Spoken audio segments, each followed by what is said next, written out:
Sityo lang ano ng hello. Sityo lang ano Talisay kahapon.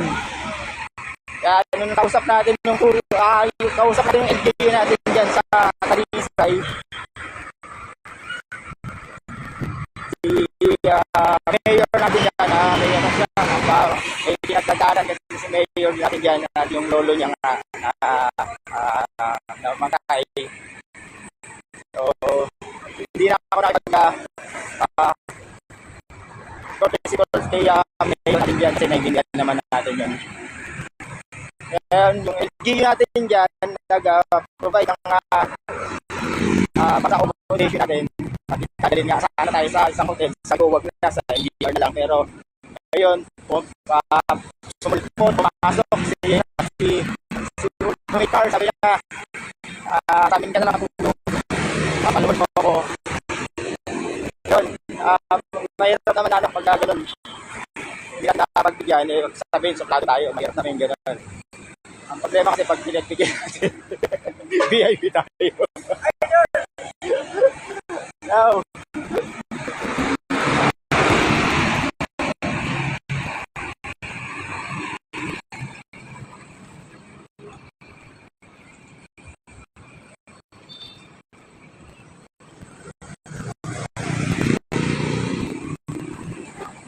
Ngayon, ano na tayo?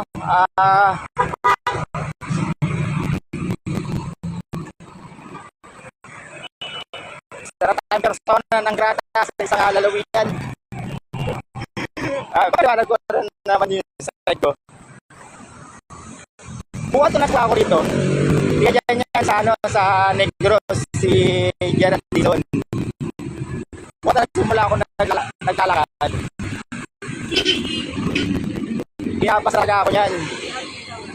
Hanggang makarating ako dun sa may Batanes natin. Hanggang makarating ako dun sa Mindanao natin. Hanggang bababa na ako sa Idol, salamat talaga. Salamat. Hanggang makababa ako ng Mindanao dito sa Midapitan. Nagpus ako na papasok ako ng Dumaguete, kita-kits Dumaguete City. Yun na. Sige, salamat. Yun na. Ano ko yung comment dyan na pinakamalabak sa ginawa sa akin. Andyan na yung alam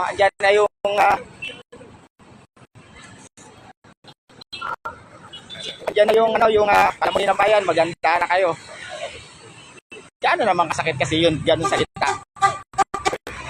Masyado ako pinag-personal. Yung mga basya ngayon, nakikita ko sa social media, hindi ko masyado inayan kasi wala nang problema sa kanila. Yun lang talaga kasi buwan na ako simula. Si Gerald Dizon, si Daman Cruz, Cycle the Pinas, buwan simula yan.